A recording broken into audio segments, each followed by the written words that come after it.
അപ്പോൾ ഇന്ന് കഥകൊക്കെ പൂട്ടി നേരെ ഇറങ്ങുന്നത് കുറച്ച് പച്ചക്കറി മേടിക്കാൻ പോകും. ഇതിൻ്റെ ഉള്ളിൽ പച്ചക്കറി ഷോപ്പൊക്കെ ഉണ്ട്, പക്ഷേ ഭയങ്കര കത്തി റേറ്റാണ്. അതുകൊണ്ട് തന്നെ ഇങ്ങനെ കുറച്ച് തോനെയും എടുക്കേണ്ട സമയങ്ങളിൽ ഞങ്ങൾ പുറത്ത് പോയി മേടിക്കും.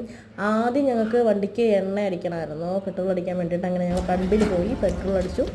ഇവിടുത്തെ പെട്രോളിൻ്റെ റേറ്റ് എന്ന് പറയുന്നത് ഏകദേശം എത്ര? ഇവിടെ 96 രൂപ 68 പൈസ ഒരു ലിറ്റർ. നാട്ടിൽ 100 വെള്ളം. നമ്മുടെ കേരളത്തിൽ എത്രയാണെന്ന് നിങ്ങൾ കമൻറ്റ് ചെയ്യണേ, എനിക്കും അറിയത്തില്ല ഇപ്പോൾ എത്രയാണെന്ന്.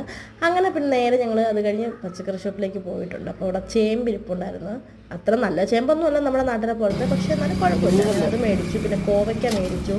പിന്നെ ബാക്കി ആവശ്യമുള്ള പച്ചക്കറി മേടിച്ചു. അപ്പോഴാണ് സൈഡിൽ കുറച്ച് നല്ല നാട്ടുമാങ്ങ ഇരിക്കുന്നുണ്ട്, നല്ല മണമായിരുന്നേ. അതിനിടയിൽ കൂടെ നല്ലൊരു കുഞ്ഞി ക്യാബേജ് സൈഡിൽ ഇരിക്കുന്നുണ്ട്.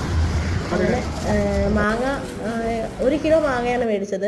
20 രൂപയായിട്ടുണ്ടായിരുന്നുള്ളേ, അത്രേ ഉള്ളൂ. അപ്പം ഇത്രയും പച്ചക്കറി കൂടെ ഞങ്ങൾക്ക് 750 രൂപയാണ് ആയിട്ടുണ്ടായിരുന്നത്. അത്രേ ഉള്ളൂ.